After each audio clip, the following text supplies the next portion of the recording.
বৃষ্টির শব্দে আজ ঘুম ভেঙেছিল। ঘড়িতে তখন 5:30 বাজে। তবুও খানিকক্ষণ শুয়েছিলাম, কিন্তু 6টার পর আর শুয়ে থাকতে পারলাম না। বিছানা ছাড়লাম। বাইরেটা এখনও অন্ধকার।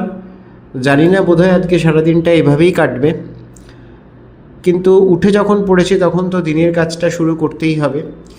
গাছগুলোতে আজকে আর জল দেওয়ার দরকার নেই, কারণ সারা রাত বৃষ্টিতে এরা ভিজেছে। সেই সঙ্গে সঙ্গে দেখলাম যে টবেও কিছু জল জমে গেছে, তো সেইগুলোকে ফেলার ব্যবস্থা করলাম। কারণ বর্ষায় টবে যদি জল জমে যায়, যেমন একদিকে গাছের শেকড়ের জন্য সেটা যেমন বিপজ্জনক, তেমনি আবার মশারও উপদ্রব ঘটে। সেই জন্য আমি সবসময়, এমনকি আমার ছাদের গাছগুলোতেও বৃষ্টিতে জমা জল থাকলে পরেই আমি সেটা ফেলে দিই। এবং কোথাও যদি দেখি যে জল জমেছে, যেমন আমার পাখিদের যে জল খাওয়ানোর জায়গাটা, সেটার জলও আমি প্রতিদিন চেঞ্জ করি। এটাই হচ্ছে আমার একটা কি বলবো, রেগুলার কাজের মধ্যে পড়ে যায় বৃষ্টি নামলে পরে। তো ঘর দোর তো একেবারেই অন্ধকার, আলো জ্বালিয়ে আজকে বোধহয় সারাদিন কাজ করতে হবে। কিন্তু সামনের দিককার যেহেতু জানলাগুলোর পর্দা সরানোই ছিল, ঘরে অল্প অল্প আলো ঢুকেছে, কিন্তু তবুও আলো আধারিতে একটা অদ্ভুত পরিবেশ তৈরি করেছিল। আজকের দিনটা এভাবেই কাটবে, কারণ তখনও মনে ছিল না যে আজকে একটা মানে পশ্চিমবঙ্গবাসীদের কাছে আজকে একটা ছুটির দিন। বারান্দার গাছগুলো তো সমস্তই ভিজে, কিচ্ছু করার নেই, আজকে আর কিছুই করলাম না। এমনকি প্রতিদিন যে বারান্দাটা আমি জল দিয়ে ধুইয়ে দিই সেটাও করলাম না, কারণ বারান্দাটা অলরেডি ধুয়ে গেছে। আকাশের মুখ ভার, বৃষ্টি তো পড়ছেই। আমার মনে হয় যে মানে আবার বঙ্গোপসাগরে একটা নিম্নচাপ বা ওই জাতীয় কিছু হয়েছে। আজকে কিন্তু পশ্চিমবঙ্গের জন্য রেড অ্যালার্ট আছে এবং সেটা জারি থাকবে আগামী কয়েকদিন। এই বৃষ্টির মধ্যে কি হয়, যারা এইসব বাজারে বা দোকান বাজার বসান, অস্থায়ী দোকান বাজার বসান, তাদের যে কী দুর্দশা সেটা আর কি বলবো। এই সামনে আমার ফুলওয়ালাটা, এই ফুলওয়ালা ভাইটি রোজই এখানে দোকান দেয়। আর ফুল এমনই একটা জিনিস যেটা বৃষ্টির জল পড়লে পরেই পচে যায়। আমি একবার রথের আগে প্রচণ্ড বৃষ্টি হয়েছিল, তখন আমি যখন জগন্নাথ ঘাটে ফুলের বাজারে গেছিলাম, তখনও এইরকম একজন ফুল চাষি তার দুর্দশার কথা বলছিলেন। আর ওই দেখুন বৃষ্টির মধ্যেও লোকগুলো কীরকম পরিশ্রম করে চলেছে।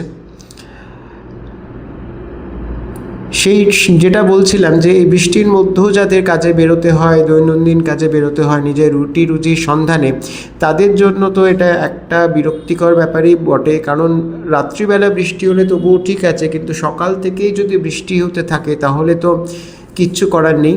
ভাগ্য ভালো যে আমাদের বাড়ির সামনের এই রাস্তাটাতে জল জমে না, কিন্তু দুর্ভাগ্যক্রমে আমাদের গ্যারেজটাতে জল জমে যায়। আরে দেখুন, স্কুল পড়ুয়ারা এখানে দাঁড়িয়ে পড়েছে রেনকোট গায়ে দিয়ে। বর্ষারও একটা নিজস্ব একটা কি বলবো, একটা বৈচিত্র্য আছে। যেমন এই অট্টোটা প্লাস্টিক দিয়ে ঢাকা, লোকজন ছাতা মাথায় দিয়ে রং বেরঙের ছাতা নিয়ে রেনকোট পরে রাস্তায় বেরোয়।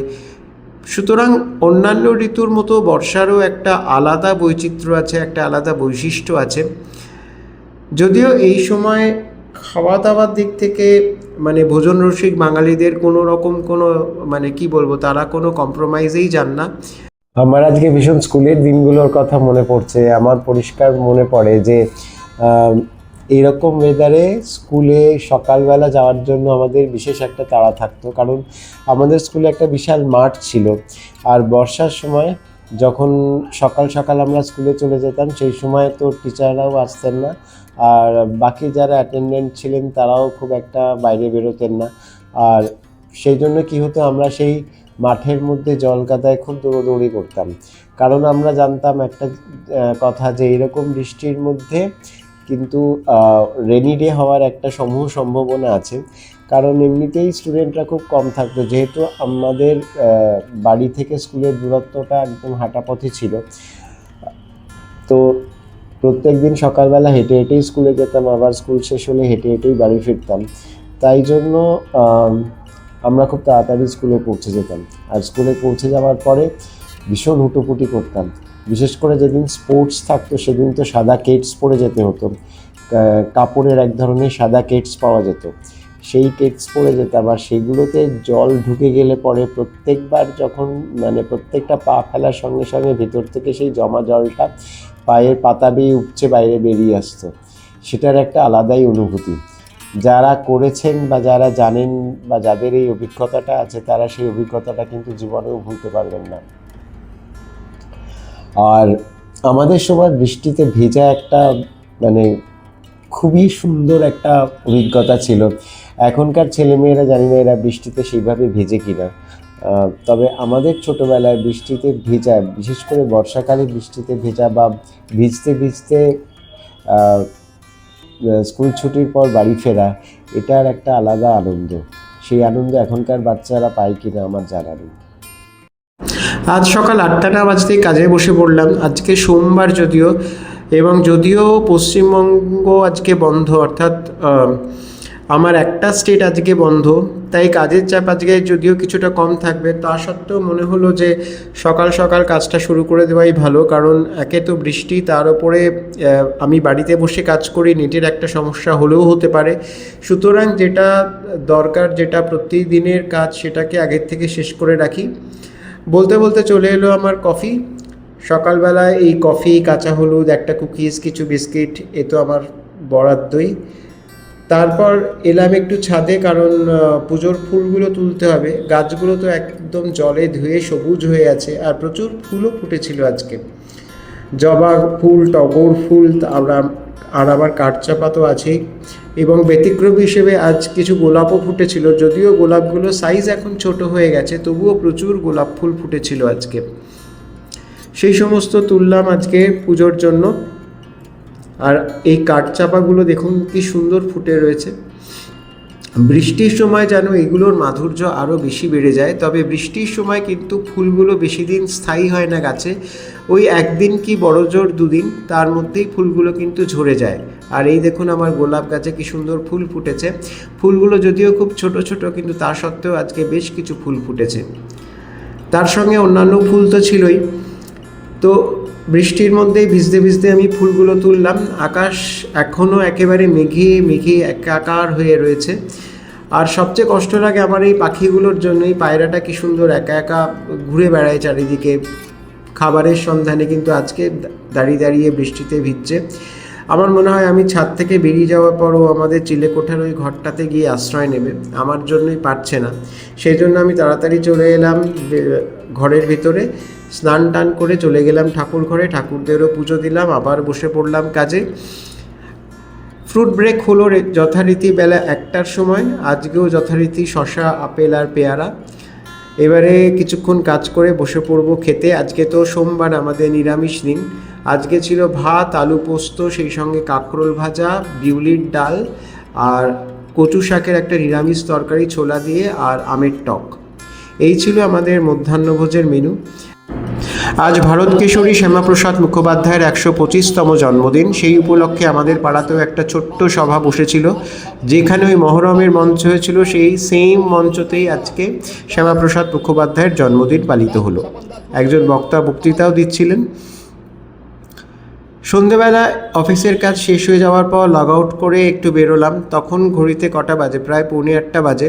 কিছু দোকান বাজার করতে হবে, সেই সঙ্গে সামনেই তো জগন্নাথ দেবের পুজো। অফিসের পর বেরিয়ে অল্প অল্প করে পুজোর টুকটাক বাজারগুলো একটু সারবো ভেবেছি। আজকে এখন চলেছে গড়িয়াহাটে আমাদের একটা বাঁধাধরা দোকান আছে, যেখান থেকে আমরা ঠাকুরদের পোশাক আশাক কিনি। এটাই হচ্ছে সেই দোকান। এটা গড়িয়াহাটের বিসি সেন জুয়েলার্সের একদম সামনে। এই ভাইটি বেশ রিজনেবল দামে ভালো ভালো জিনিসপত্র বিক্রি করে, তাই তার কাছ থেকে জগন্নাথ দেবের পুজোর সমস্ত কাপড় চোপড়গুলো কিনলাম। ইচ্ছে ছিল যে মায়াপুর থেকে কিনে আনা। মায়াপুরে অনেক রকম সুন্দর সুন্দর জামা কাপড় পাওয়া যায় ঠাকুরের। তো বুবু আমাকে নিয়ে গেছিলো মূলত পছন্দ করার জন্য। দরদামের ব্যাপারটা ওই দেখে, কারণ গড়িয়াহাটের ফুটপাত থেকে আপনারা যাই কিনেন না কেন, আপনাকে দরদাম করতেই হবে, এবং সেটাই দস্তুর। এখানে যারা জিনিসপত্র বিক্রি করে তারাও জানে যে যারা কিনতে আসবে তারা দরদাম করবেই, সুতরাং তারা সেই ভেবেই জিনিসপত্রের দাম কিছুটা হলেও বাড়িয়ে রাখে। যাই হোক, আমরা কোনো আনজাস্টিফাইড দাম দিই না, জাস্টিফাইড দামই দিই, আর ছেলেটা তো আমাদের চিনেই গেছে। গড়িয়ার থেকে চললাম এবার কালীঘাটে, কারণ কালীঘাটে ওই যেতে হবে একটা বাসনের দোকানে। পুজোতে দান সামগ্রী হিসেবে কিছু বাসনপত্র দিতে হয়, তো সেটার জন্যই যাচ্ছি। অ্যাকচুয়ালি রথের দিন তো আমাদের দুটো পুজো একসঙ্গে হয়। একটা হচ্ছে আমাদের জগন্নাথ দেবেরও প্রতিষ্ঠা দিবস, সেদিনকে আমাদের পুরী থেকে যে কাঠের জগন্নাথ মূর্তি আনা হয়েছিল সেটা এই রথযাত্রার দিনই প্রতিষ্ঠা করা হয়েছিল। সেই সঙ্গে সঙ্গে আমাদের যে মহাদেবটি আছেন, যে শিবলিঙ্গটি রয়েছে, সেটি আমি কিনেছিলাম তারাপীঠ থেকে, সেটিও রথের দিনই প্রতিষ্ঠা করা হয়েছিল। তাই দুটো পুজোই হবে একসঙ্গে, সেই জন্য পুজোয় যেসব বাসনপত্রগুলো দান সামগ্রী হিসেবে দিতে হয় সেগুলোও কিনতে হবে। আমার অ্যাকচুয়ালি ইচ্ছে ছিল আজকে কালী ঠাকুর অর্ডার দিতে যাব তো রথের দিন, সেই জন্য মায়ের হাতের শাখাগুলো কিনে নেওয়া, কারণ ঠাকুরটা অর্ডার দেওয়ার সময় শাখাগুলো ওদেরকে দিয়ে দিতে হয়, নাহলে শাখা পলাগুলো পরে আর পরানো যায় না। তো এই চলে এলাম বাসনের দোকানে। অনেক খোঁজাখুঁজি করার পরে বাসনপত্রগুলো পাওয়া গেল, বাসনপত্রগুলো কিনলাম এবং ভেবেছিলাম যে আজকে শাখা পলাটা কেনা হবে না, কিন্তু মায়ের ইচ্ছেটা ছিল অন্য রকম। দেখলাম এখানেই এনারা শাখা পলা বিক্রি করছেন, তাই এখান থেকেই কিনে ধরলাম বাড়ির পথ। ভালো থাকবেন।